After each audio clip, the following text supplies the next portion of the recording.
包房里的空气仿佛凝固了。我放下筷子，看着桌对面弟媳赵月然期待的眼神，再看看她身边那位戴着金镯子的丈母娘陈玉梅，心里涌起一股说不出的滋味。哥，你看这桌菜多丰盛，妈过60大寿，咱们做晚辈的应该表示表示。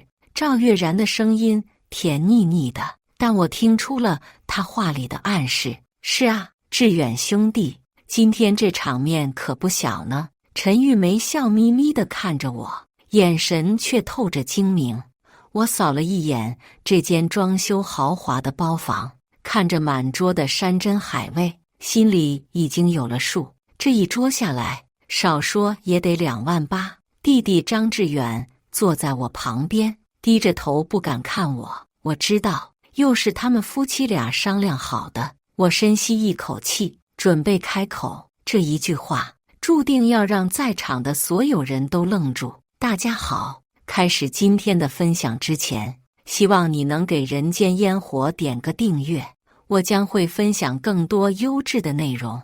3个小时前，我刚从工地回到家，身上还带着水泥和汗水的味道。妻子林婉婷正在厨房准备晚饭，听到开门声转过身来，怎么这么晚？工期紧，多加了2个小时班。我脱下满是灰尘的工作服，走向卫生间。林婉婷跟了过来。志远刚刚打电话了，说他岳母今天过60大寿，让咱们过去吃饭。我愣了一下，陈玉梅过生日，怎么之前没听说？我也奇怪呢，平时她过生日都是在家里简单吃顿饭，这次怎么突然要在外面摆酒？林婉婷皱着眉头，而且志远说定的是金龙大酒店的包房。金龙大酒店，我心里一沉，那可是咱们县城最高档的酒店，随便一桌菜就得上万。他们家最近不是挺紧张的吗？月然不是说要买房，到处借钱。我一边洗手一边问。林婉婷点点头，就是啊，上个月还找咱们借了5万，说是首付不够，现在怎么又有钱在金龙大酒店摆酒？我心里隐约有种不好的预感。志远这个弟弟从小就聪明，但也爱耍小心眼，结婚后更是什么事都听老婆的。而赵月然这个弟媳虽然长得漂亮，但心眼多得很。算了，既然是长辈过生日，咱们去一趟吧。我擦干手，你准备个红包，包个800吧。林婉婷从钱包里拿出钱，装进红包。800会不会少了？人家60大寿，不少了。我想起上次我们家孩子满月，他们就包了300，咱们已经很有心了。6点半，我们准时到了金龙大酒店。服务员把我们领到3楼的豪华包房。推开门的那一刻，我被眼前的场景镇住了。包房足有50平米，装修的金碧辉煌。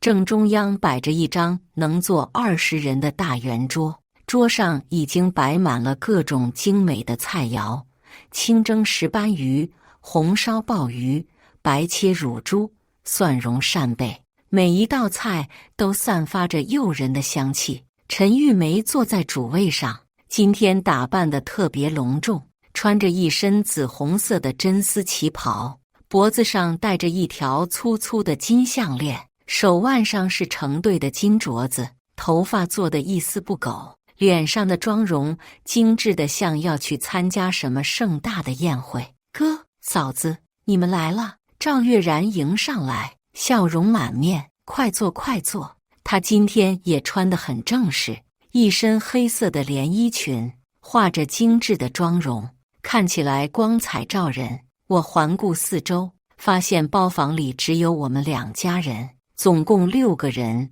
陈玉梅夫妇、志远夫妇，还有我们夫妇，就咱们几个人。我有些疑惑。是啊，妈说了，要的就是家庭聚餐的感觉，不要搞得太热闹。赵月然拉着林婉婷坐下。嫂子，你看这石斑鱼多新鲜，刚从水箱里捞出来的。我坐在志远旁边，低声问他：“这一桌得多少钱？”志远有些尴尬地笑了笑：“哥，今天是妈的大日子，别谈钱。”但他眼神闪烁的样子，让我更加确定了心中的猜测。来来来，大家都坐好，咱们开始吃饭。陈玉梅招呼着大家，脸上的笑容格外灿烂。她的丈夫赵明辉今天话不多，只是偶尔点点头，大部分时间都在低头吃菜。这个男人平时就不爱说话，但今天看起来更加沉默，甚至有些心不在焉。妈，今天您真漂亮，比我们这些年轻人都有气质。林婉婷夸赞道，然后掏出准备好的红包，这是我们的一点心意。陈玉梅接过红包，掂了掂重量，脸上的笑容微微一僵，但很快又恢复了。哎呀，你们太客气了，来吃饭就行了，还带什么礼物？话虽这么说，但他还是很自然地把红包收进了手包里。志远哥，你尝尝这个鲍鱼，特别鲜美。赵月然给我夹菜，态度比平时热情了许多。今天为了庆祝妈的生日，我们特意点了这些好菜。我尝了一口，确实味道不错，但心里却更加不安。这样的菜品，这样的包房，没有2-3万根本下不来。月然，你们最近手头不是挺紧的吗？怎么还舍得在这里摆酒？我试探着问。赵月然脸上的笑容有些不自然。哥，妈60大寿，一生就这一次，我们当然要好好庆祝一下。再说，这点钱算什么？只要妈开心就行。对对对，月然这孩子最孝顺了。陈玉梅满意的点头。从结婚第1天起，就把我当亲妈一样对待。我看了看志远，他依然低着头，似乎在专心吃菜，但我注意到他的手在微微发抖。志远，你怎么不说话？我拍了拍他的肩膀，他抬起头，勉强挤出一个笑容。没什么，就是有点累，最近公司事情多。志远在一家小公司做销售，收入不算高，每月也就7-8千。而赵月然在一家美容院工作，收入更是有限。2个人的工资加起来，除去房租和生活费，根本剩不下什么钱。对了，志远，你们那套房子的事情怎么样了？林婉婷关心地问。提到房子，赵月然的眼睛亮了起来。嫂子，我们看中了城东那个新楼盘，3室2厅，130平米，总价150万。150万！我倒吸一口凉气。首付得多少？按最低标准也得45万。赵月然叹了口气。我们俩这些年存的钱，加上双方父母的资助，还差10几万。我心里更加疑惑了。既然还差10几万买房，为什么要在这里花大钱摆酒？不过没关系。赵月然突然话锋一转，看着我和林婉婷，我们有信心很快就能凑齐。毕竟家人之间应该互相帮助嘛。这句话说得意味深长。我和林婉婷对视了一眼，都从对方眼中看到了同样的疑虑。此时服务员推门进来，开始上新的菜品，一道接一道的精美佳肴摆满了桌子，看着就价值不菲。陈玉梅满意地看着满桌的菜肴，然后看向我们。志远兄弟，婉婷，今天能和你们一起庆祝我的生日，我真的很开心。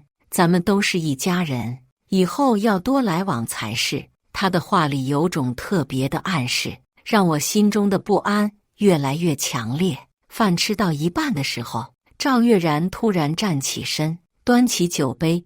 今天是个特殊的日子，我提议大家一起敬妈一杯，祝她身体健康，福如东海。大家都站了起来，举杯庆祝。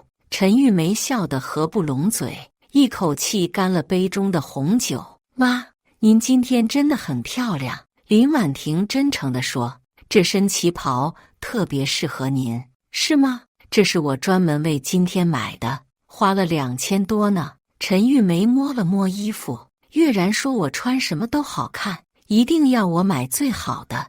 我心里暗自计算，旗袍2000，金镯子少说也得1把块，加上这一桌菜，今天的花费恐怕不少。妈，您戴的这对镯子也很漂亮。林婉婷夸赞道，这是月然昨天陪我去金店买的，说是生日礼物。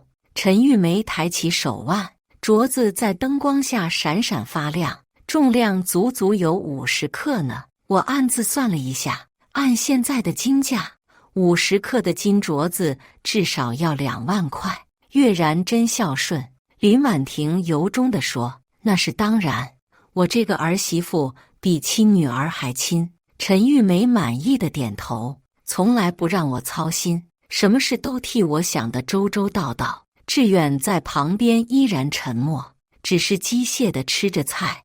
我注意到他额头上渗出了细密的汗珠，在空调房里显得格外异常。志远，你是不是不舒服？我关心地问。没事，可能是有点热。他擦了擦汗。哥，你多吃点，这些菜都很贵的。这句话说得很轻，但我听出了其中的意味。是啊，志远哥，你看这石斑鱼，市场价1斤就要200多，这条鱼少说也有4斤。赵月然热情地给我加鱼肉，还有这鲍鱼，都是从澳洲空运过来的，一只就要80块。他一边介绍，一边有意无意地强调着每道菜的价格，仿佛生怕我们不知道这顿饭有多贵。月然，别说这些了，大家吃得开心就好。赵明辉终于开口了，但声音很小，似乎有些不好意思。爸，您说什么呢？今天是妈的大日子，当然要好好庆祝。赵月然不以为然。再说，咱们都是一家人，不用客气。他的话让我心中警铃大作。这种刻意强调一家人的说法，通常都是有所图的前奏。对了，志远哥，嫂子。赵月然突然话锋一转，我有个想法，想和你们商量一下。来了，我心里暗想，终于要露出真面目了。什么想法？林婉婷好奇地问。是这样的，赵月然放下筷子，表情变得认真起来。咱们两家关系这么好，以后应该更多的聚在一起。我想，不如咱们每个月都聚一次，轮流做东，增进感情。这个提议听起来很正常，但我总觉得其中有什么不对劲的地方。这个想法不错，林婉婷点头同意。平时大家都忙，确实应该多聚聚。那就这么定了。陈玉梅高兴地拍手。下个月就在我们家，我亲自下厨给大家做饭。表面上看，这是一个温馨的家庭聚会提议，但我敏锐地察觉到，事情绝对不会这么简单。就在这时，服务员敲门进来，手里拿着一个精美的生日蛋糕。女士们、先生们，生日蛋糕来了。服务员微笑着说，这是我们酒店特制的6层生日蛋糕，祝寿星生日快乐。蛋糕确实很漂亮，6层高，上面装饰着各种精美的奶油花朵和水果，顶层还有一个金色的寿字。哇，好漂亮的蛋糕！林婉婷惊叹道。这蛋糕多少钱？我忍不住问服务员。先生，这款定制蛋糕是1880元。服务员礼貌地回答。我暗自啧舌，一个蛋糕就要快2000块，这顿饭的花费已经超出了我的想象。妈，快许愿吧！赵月然点燃了蛋糕上的蜡烛。咱们关灯，您许个愿。包房里的灯光暗了下来，只有蜡烛在微微摇曳。陈玉梅双手合十，闭上眼睛，似乎在认真的许愿。烛光映照着她满足的脸庞，也照亮了桌上那些价值不菲的菜肴。这一刻，我突然有种不真实的感觉，仿佛置身于一场精心策划的戏剧中。许完愿后，陈玉梅吹灭了蜡烛，包房里重新亮起了灯。妈，你许了什么愿？赵月然好奇地问。不能说，说了就不灵了。陈玉梅笑眯眯地说。不过我相信我的愿望一定会实现的。她说这话的时候，眼睛有意无意地看向了我和林婉婷，那种眼神让我心里更加不安。切蛋糕的时候，赵月然特意给我和林婉婷切了最大的2块。志远哥、嫂子，你们一定要尝尝，这蛋糕是进口奶油做的，特别香甜。蛋糕确实很好吃，但我却食不知味。我的注意力完全被这顿饭的异常所吸引。月然，你今天怎么这么客气？林婉婷开玩笑地说，平时见面都是随随便便的，今天这么正式。嫂子，今天是特殊的日子吗？赵月然笑得很甜，而且我一直都很感激你们对我们的帮助。帮助？我有些疑惑，就是上个月借钱的事啊。赵月然一脸感激，要不是哥嫂借给我们5万块，我们的房子首付还不知道什么时候能凑齐呢。提到这个，我心里更加疑惑了。既然钱这么紧张，为什么还要花这么多钱摆这一桌？不过说起来，赵月然话锋突然一转，我们现在还差10几万才能凑齐首付，心里还是有些着急。他这话说得很自然，但我听出了其中的暗示。慢慢来吧，总会有办法的。我安慰道。是啊，办法总是有的。陈玉梅意味深长地说，尤其是有这么好的哥哥嫂子，月然和志远真是太幸运了。他的话让我心中一紧，这种暗示已经很明显了，他们是想让我们再次出钱帮忙。志远在旁边依然沉默，但我注意到他的手握得更紧了，指关节都有些发白。妈，您别这么说，哥嫂已经帮了我们很多了。赵月然假装阻止，但眼神却在观察着我和林婉婷的反应。我们不能老是麻烦人家，这种欲拒还迎的态度反而让我更加确定了他们的真实意图。饭局进行到后半段，气氛变得更加微妙。陈玉梅开始回忆起往事。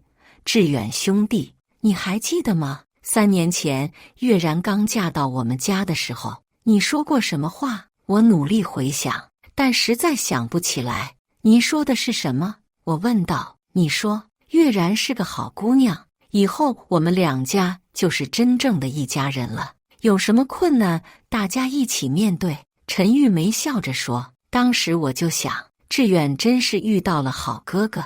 我确实说过类似的话，但那只是客套话，没想到会被他记到现在。是啊，我们确实是一家人。我不得不顺着他的话说下去，既然是一家人，那就应该互相帮助。赵月然接过话茬，就像上个月我们遇到困难，哥嫂二话不说就借钱给我们，这让我们特别感动。林婉婷在桌下轻轻拉了拉我的手，示意我小心应对。应该的，都是一家人。我敷衍着说。不过说起来，陈玉梅突然叹了口气，现在的年轻人压力真大，要买房，要结婚，样样都要钱。像月然和志远2个人这么努力，但还是差那么点钱。他的话听起来像是在感慨，但实际上是在为后面的要求做铺垫。妈，您别说了，我们自己想办法就行。赵月然假装制止，但眼神却一直在观察我们的反应。什么自己想办法？都是一家人，有困难当然要一起解决。陈玉梅坚决地说。志远兄弟，你说是不是？我感觉自己被推到了一个进退两难的境地。如果同意，就意味着要再次出钱；如果拒绝，就会显得不近人情。这个我犹豫着，不知道该怎么回答。就在这时，志远突然开口了：“妈，哥，你们别说了。”他的声音有些颤抖，脸上露出了痛苦的表情。志远，你怎么了？我关心地问。他深吸了一口气，似乎在做什么决定。房间里的气氛突然变得紧张起来。志远，你是不是不舒服？赵月然也有些紧张，要不要去医院看看？志远摇摇头，但没有说话。他的沉默让整个包房都安静了下来，只有空调的轻微运转声。我意识到，可能有什么重要的事情即将揭晓。志远的表情告诉我，他内心正在经历着激烈的斗争。陈玉梅和赵月然也察觉到了异常，两人交换了一个眼神，眼中都带着担忧。志远，有什么话就说出来吧。我拍了拍他的肩膀，我们是兄弟，没有什么不能说的。志远抬起头，看了看我，又看了看妻子和岳母，眼中满含着愧疚和无奈。就在这个关键时刻，服务员再次敲门进来。不好意思打扰各位，服务员礼貌地说，请问哪位先生买单？包房里的气氛瞬间凝固了，服务员的话就像一颗重磅炸弹，在包房里炸开，所有人的目光都集中在了那张小小的账单上。服务员把账单递给了坐在主位的陈玉梅，但她却没有接，而是看向了志远。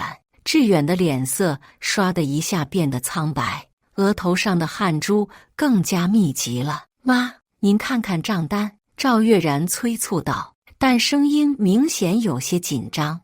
陈玉梅接过账单，扫了一眼，然后递给了赵月然。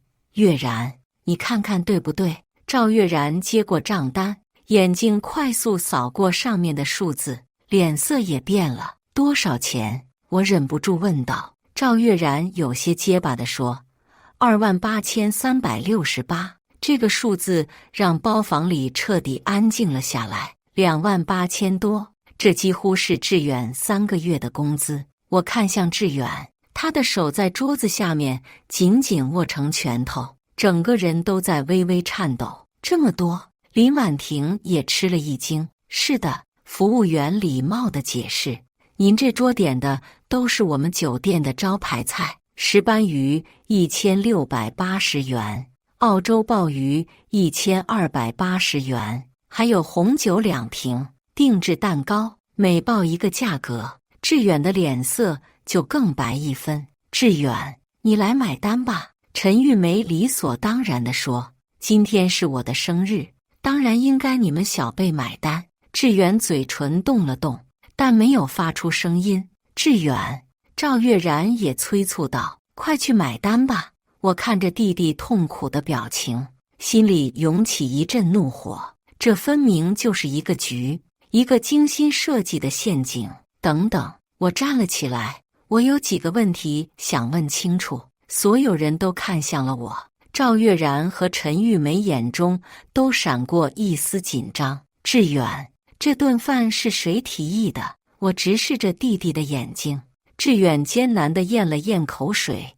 是月然说要给妈过生日，那订酒店点菜是谁做的主？我继续问。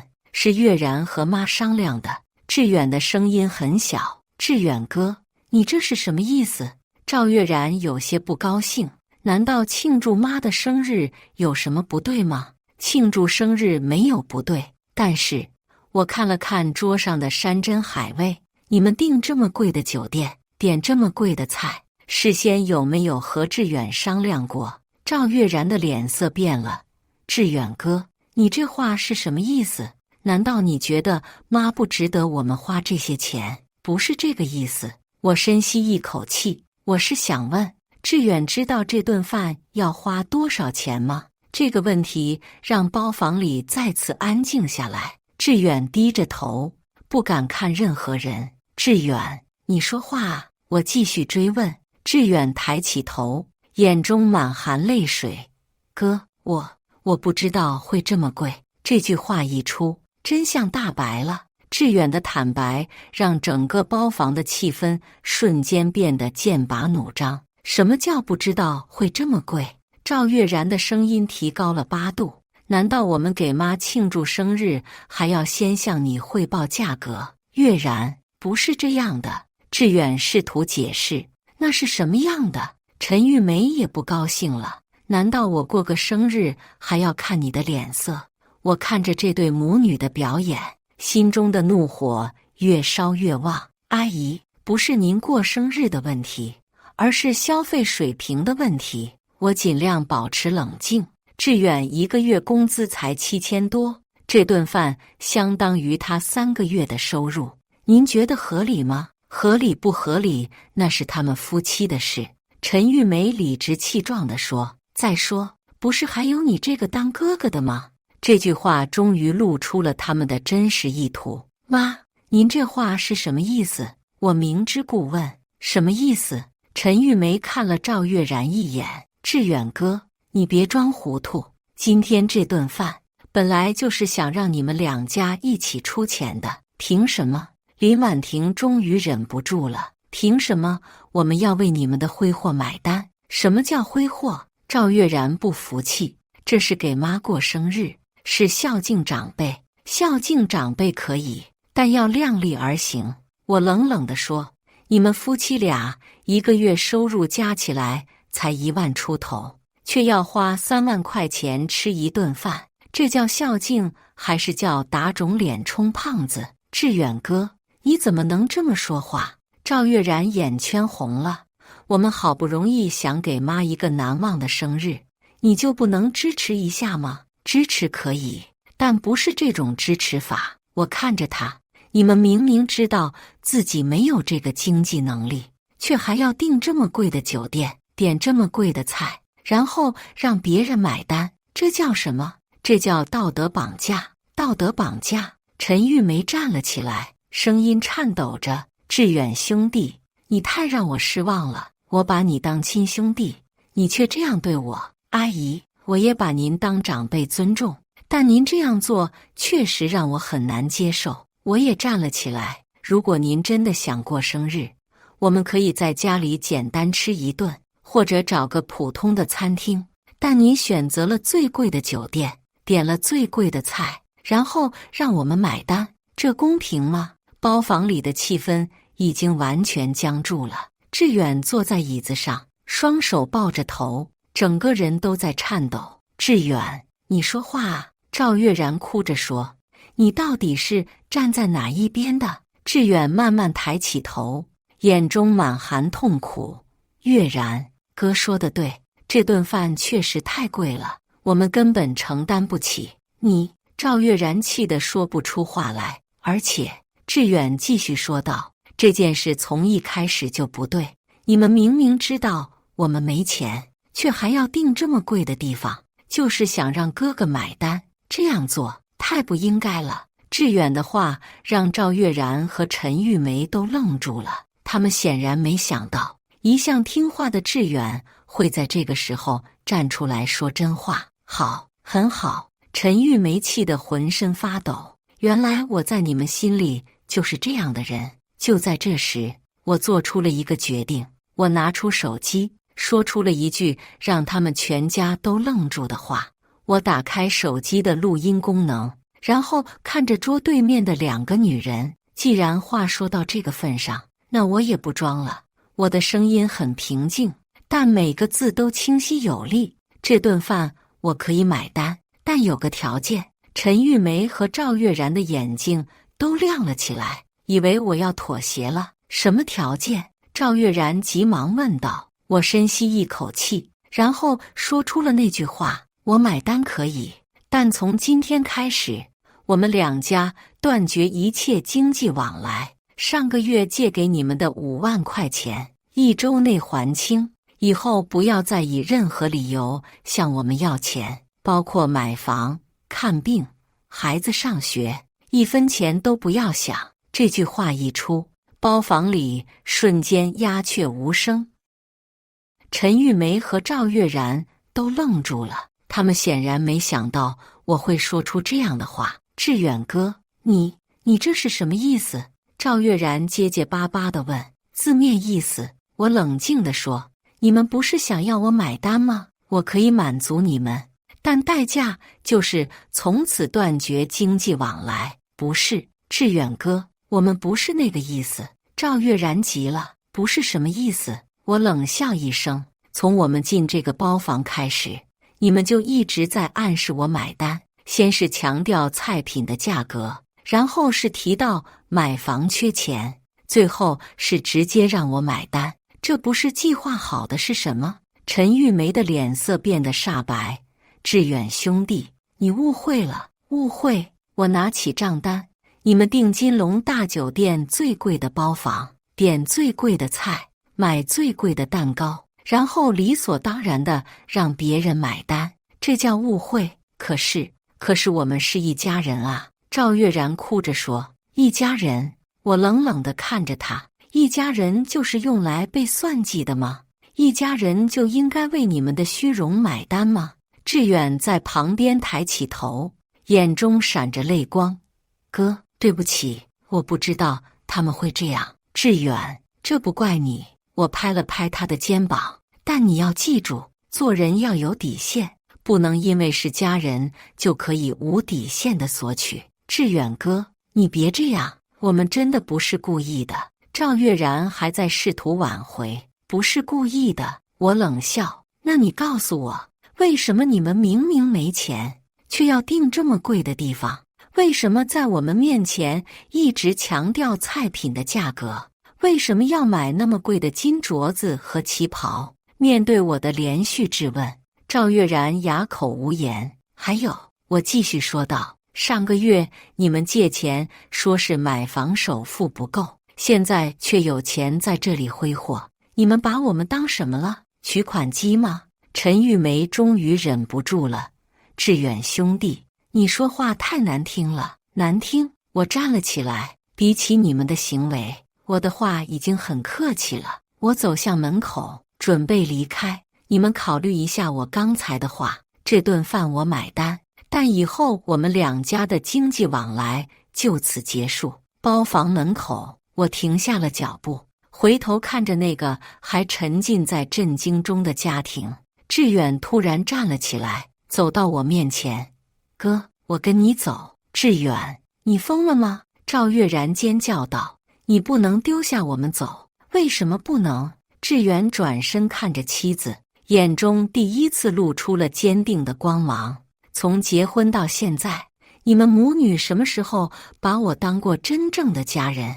每次遇到要花钱的事，你们第一个想到的就是我哥。我哥不欠我们的，更不欠你们的。志远，我们是夫妻。赵月然哭着说。夫妻？志远苦笑。真正的夫妻应该是同甘共苦，而不是一起算计别人。他转向陈玉梅。